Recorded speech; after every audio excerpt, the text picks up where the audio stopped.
अस्सलाम वालेकुम नाजरीन, इस एपिसोड की इब्तदा कई कबीले से होती है, जहां उस्मान साहब अपने घर वालों के साथ बातें कर रहे होते हैं। उस्मान साहब कहते हैं हम उनकी तमाम चालों को नाकाम बना देंगे। अब हमारी बारी है, अब फतह का वक्त आ गया है। पहला किला जिसे हम लेने जा रहे हैं वो एनागोल किला है, जिसके लिए हम भरपूर तैयारी करेंगे। किले की तरफ जाने वाले रास्ते में बारूदी सुरंगें हैं। एनागोल में काने हैं। अगर हम वहां तक पहुंच जाएं तो हम अपने मुश्किल रास्ते को आसान बना सकते हैं। फिर वो कहते हैं कि मैंने दाऊद साहब को रूप बदल कर किले में दाखिल कर दिया है। यह सुनकर साहब बहुत खुश होते हैं और अल्लाह से दुआ करते हैं।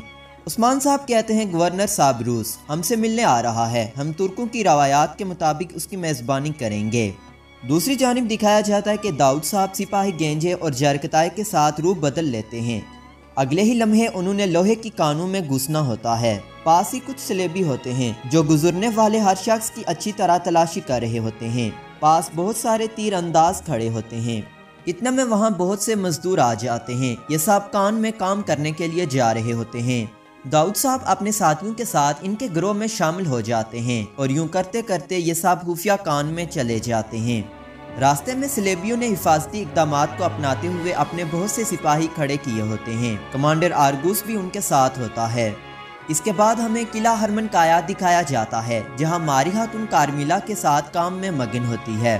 कार्मिला कहती है जनाब आप निकोला से शादी कब करेंगी? तो मारिया तुन कहती है मोहब्बत मौत की तरह मजबूत होती है। जिसके साथ आप मोहब्बत नहीं करते उनके साथ जिंदगी गुजारना मौत जैसा है, और मैं निकोला से कभी शादी नहीं करूंगी। इतना में कोसस आ जाता है और आते ही कहता है चलो जल्दी करो, शादी की तैयारियां करो, और हाँ कल तुम मुझे बताए बगैर कहाँ चली गई थी। तो मारिया तुन यहाँ बात को इधर उधर करने की पूरी कोशिश करती है, मगर कोसस गुस्से में कहता है मुझे बेवकूफ़ मत बनाओ, तुम तुर्कत के कबीले में क्यों गई थी? उसे एक जोरदार थप्पड़ मारकर कहता है जब तक तुम निकोला से शादी नहीं कर लेती तब तक इस किले से बाहर निकलना भी ना। कल तुम्हारी शादी का दिन है, फौरी तैयारी करो। उसके जाते ही मारिया तुन अपनी दोस्त को कहती है मैं अपने भाई की बातों पर कभी अमल नहीं करूंगी। तुम ऐसा करो कि तुर्गत के पास जाओ और उससे मदद मांगो। उसे कहो कि निकोला से शादी करने से पहले वो मुझे अगवा कर ले।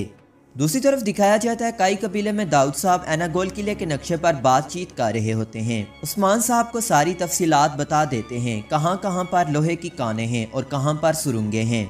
फिर वो अपने जेब से एक लोहे का टुकड़ा निकालकर उस्मान साहब को दिखाते हैं, जो कान में ज्यादा मिकदार में पाया जाता है। उस्मान भी लोहे को अच्छी तरह देखते हैं। तो दाऊद साहब कहते हैं जनाब अगर हम इस कान पर कब्जा कर लेते हैं तो मैं अपने सिपाहियों को इस लोहे से काफी हथियार बना कर दूंगा। उस्मान साहब कहते हैं माशाल्लाह, मुझे यकीन था आप लोहे की कान से खाली हाथ नहीं आएंगे।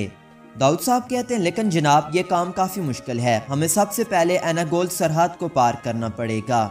ये सुनकर उस्मान साहब भी कुछ सोचने लग जाते हैं। इसके बाद हमें किला हरमन काया दिखाया जाता है, जहां रुगातुस और निकोला पाप ग्रिगोर के मामले पर आपस में बात कर रहे होते हैं। निकोला का मौक़िफ़ होता है कि पाप ग्रिगोर एक छोटा सा काम भी ना कर सका, लानत हो उस पर। रुगातुस भी निकोला की हर बात का जवाब देकर कहता है वो मेरा दोस्त था, तुम उनके बारे में गलत जुबान इस्तेमाल ना करो।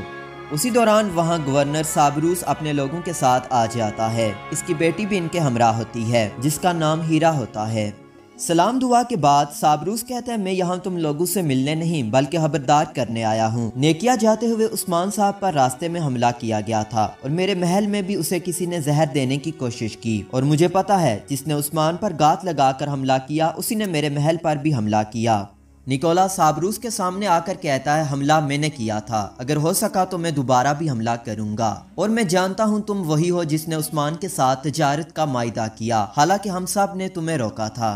तो साबरूस कहता है तुम बहुत ज्यादा बोलते हो और ये जान लो कि ज्यादा बोलने वाली जुबान उस शख्स का खात्मा कर देती है। मैं नेकिया का गवर्नर साबरूस हूँ। मैं काई कबीले का दौरा करने जा रहा हूँ और मैं अपना काफिला अपना सामान उस्मान की हिफाजत में लेकर जाऊंगा।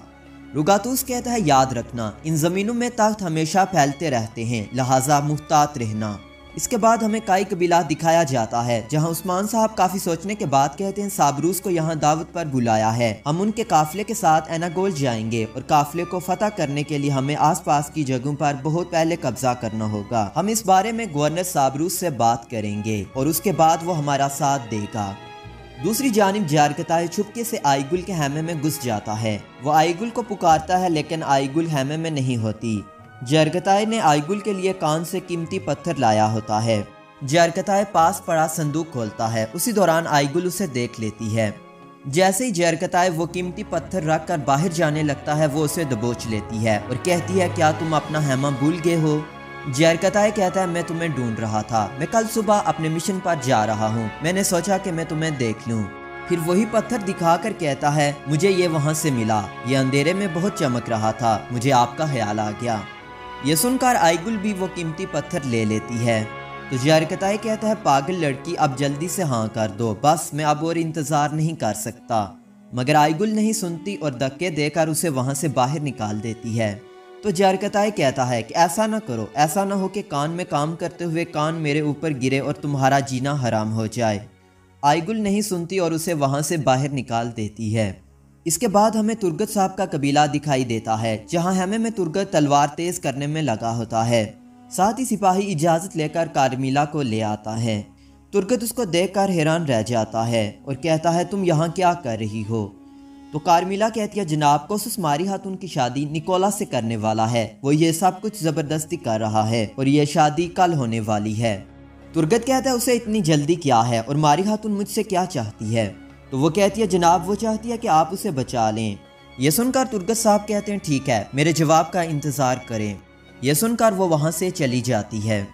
दूसरी जानिब हमें किला हरमनकाया दिखाया जाता है, जहाँ सब गवर्नर आपस में उस्मान साहब और गवर्नर साबरूस के बारे में बात कर रहे होते हैं। कोसस कहते हैं, अगर साबरूस मार जाए जबकि वो उस्मान का मेहमान है तो शहंशाह अपनी पूरी फौज के साथ उस्मान पर हमला करेगा। निकोला कहता है, जब उस्मान तजारत के बारे में लेके जाएगा तो मैं सल्जूकी वजीर आलम शाह से बात करूंगा, वो भी उस्मान से खुश नहीं है। आलम शाह उस्मान के लिए एक डरावना ख्वाब साबित होगा। तो कोसस जोलिया को कहता है, अपने आदमियों को मेरे पास लाओ, न सिर्फ साबरूस बल्कि उसकी बेटी भी मरेगी, मैं बहुत बड़ा इंतकाम लेना चाहता हूँ। इसके बाद हमें काई कबीला दिखाया जाता है, जहाँ नकारा बजने के साथ गवर्नर साबरूस अपने लोगों के साथ आ जाता है। सब लोग उसके इस्तकबाल के लिए खड़े होते हैं, मगर सिपाही गोकतक सबसे आगे होता है। फिर जब उसकी नज़र हीरा पर पड़ती है तो ये थोड़ा और आगे हो जाता है। जैसे ही वो घोड़े से उतरते हैं, उसी दौरान उस्मान साहब अपने लोगों के साथ आ जाते हैं।